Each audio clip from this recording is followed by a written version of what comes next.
Bonjour mesdames et bonjour messieurs qui nous suivez sur cette plateforme de la télévision Renaissance. C'est le rendez-vous du jour en français. Je vous rappelle que le journal peut être également consulté sur le compte de la télé Renaissance et de YouTube. Les titres avant de commencer ce journal. Le président burundais Pierre Nkurunziza se réjouit du pas franchi par son pays en matière de développement dans son discours à la nation de ce 1er mai. Cependant, Léo Sengendakumana, vice-président de Sawanya Frodebu, regrette que le pays régresse du jour au lendemain et l'ONG Parsem dit que plus de 55% des chômeurs se manifestent en ville et plus de 45% en centre urbain. Et en matière de droits de l'homme, même si Nkurunziza et son gouvernement se sont mis à tuer les opposants, la justice finira par se saisir. Vous entendrez dans ce journal Alomere Niyongere, il est président de la CAT Burundi. La liberté de la presse est le pilier du développement dans tous les secteurs de la vie d'un pays. C'est ce qu'affirme le secrétaire général des Nations Unies, Antonio Guterres, dans une déclaration qu'il a sortie à la veille de la journée dédiée à la liberté de la presse. Dans un instant, vous aurez les détails de ce journal. Encore une fois, bienvenue.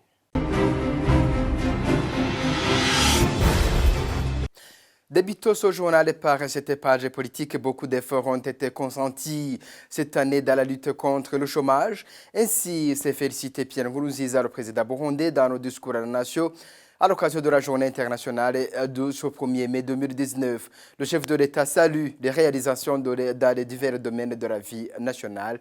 On l'écoute. Inyubako rusangi nk'amashuri, amavuriro, ibitaro, amasoko. Des infrastructures publiques comme des écoles, des hôpitaux, des marchés, des villages, des terrains de jeu, de l'eau potable, des canaux, des routes reliant les communes, la propreté, des maisons pour les nécessiteux, des bureaux pour les administratifs, des hôtels, etc. ont été et continuent à être construits cette année. Nous nous réjouissons des Burundais qui ont initié des projets à long terme. C'est une voie qui génère beaucoup d'emplois et leur stabilité.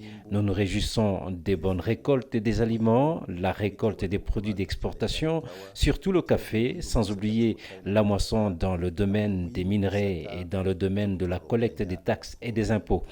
Le gouvernement et les Burundais sont préoccupés par le chômage. Beaucoup d'efforts ont été déployés dans ce sens à travers des projets générateurs d'emplois. On peut donner l'exemple des ministères de l'énergie et des mines, de l'agriculture et élevage, de l'environnement, de la fonction publique, des organisations autorisées à travailler et l'Agence pour la promotion des investissements et j'en passe. N'ikigo kijejwe korohereza abanyamitahe gushinga amashirahamwe n'ahandi. Cette fête des travailleurs arrive au moment où la jeunesse, plus de 55% de la jeunesse est en chômage en ville et plus de 45% en milieu urbain. La plupart de ces jeunes est diplômés dans divers domaines. C'est l'analyse de Faustin Ndikoumana, président du Parsem. Un autre handicap dans notre pays, c'est la capacité et c'est le problème national de la capacité. On l'écoute.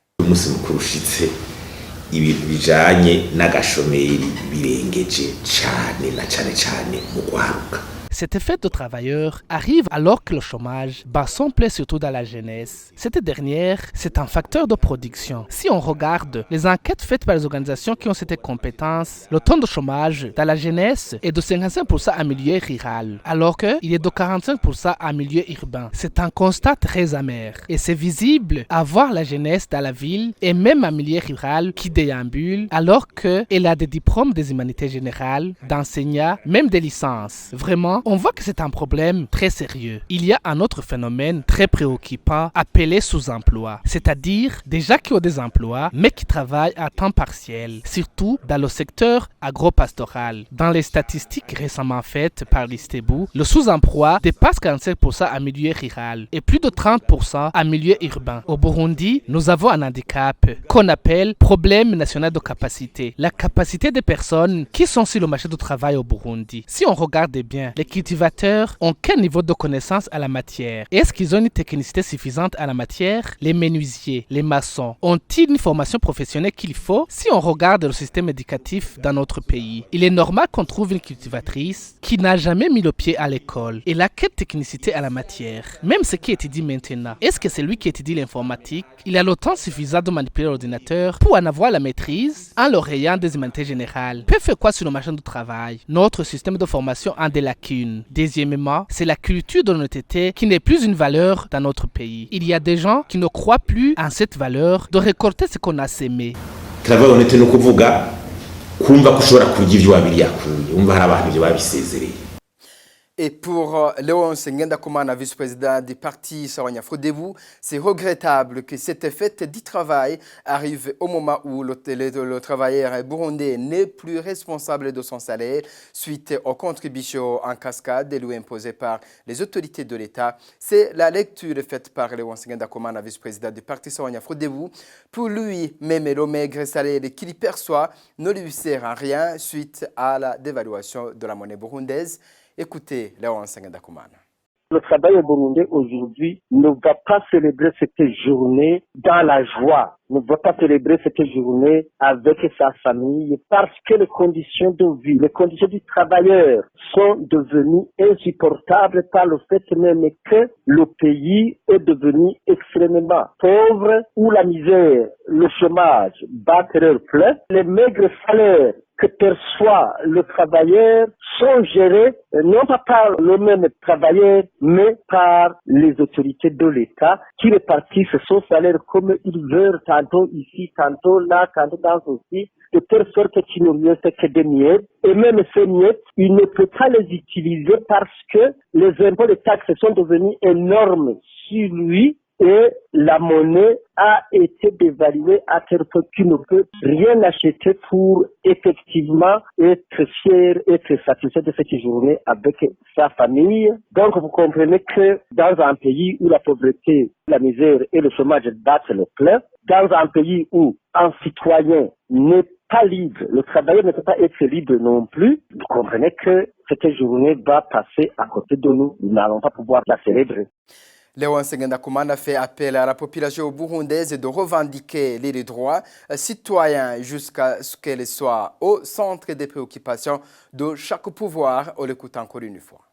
Aujourd'hui, la solution est à chercher du côté de tous les Burundais qui doivent se lever et continuer à revendiquer leurs droits, à revendiquer les droits des citoyens jusqu'à ce que le citoyen soit placé au centre des préoccupations de chaque gouvernement du Burundi jusqu'à ce que le citoyen ou le travailleur soit libre si le Burundais ne se lève pas. Celui qui n'est pas travailleur aujourd'hui le sera demain et celui qui est travailleur qui ne le sera pas demain, il aura certainement un de ses ayants droit ou un de ses amis ou connaissances qui sera travailleur. Il faut obligatoirement consoler pour dire non donnons à ces pouvoirs militaires dictatoriaux pour qu'il soit instauré un état de droit, un état démocratique dans son pays, une société juste et équitable. C'est dans cette société, c'est dans ce cadre où le travailleur pourra s'épanouir et pourra célébrer cette fête. Sinon, si la situation reste comme elle est aujourd'hui, le travailleur, le citoyen n'ont pas de place, mais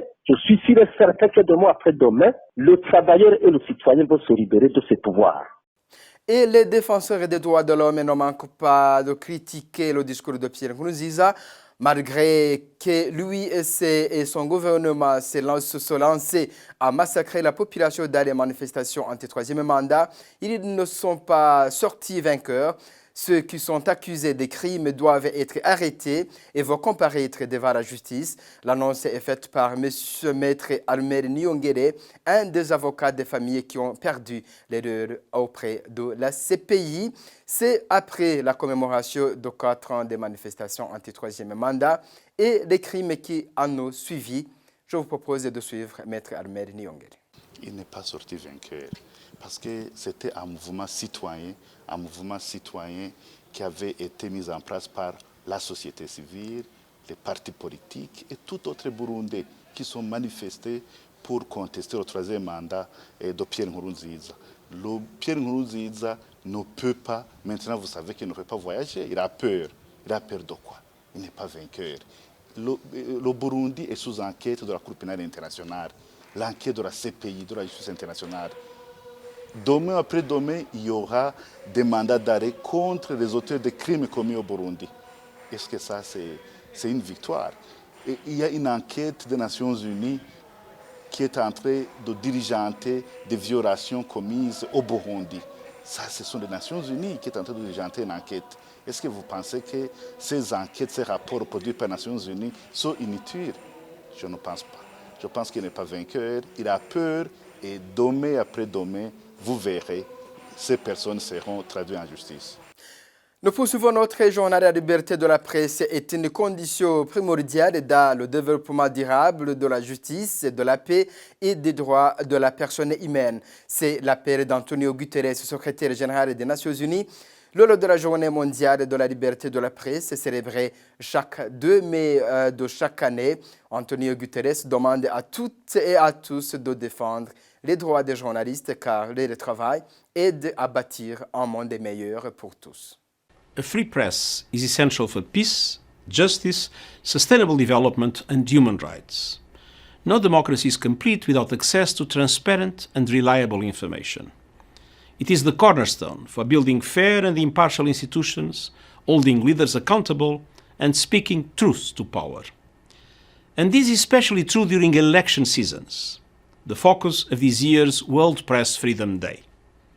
Facts, not falsehoods, should guide people as they choose their representatives. Yet, while technology has transformed the ways in which we receive and share information, sometimes it is used to mislead public opinion or to fuel violence and hatred. Civic space has been shrinking worldwide at an alarming rate. And with anti-media rhetoric on the rise, so too are violence and harassment against journalists, including women. I am deeply troubled by the growing number of attacks and the culture of impunity. According to UNESCO, almost 100 journalists were killed in 2018. Hundreds are imprisoned.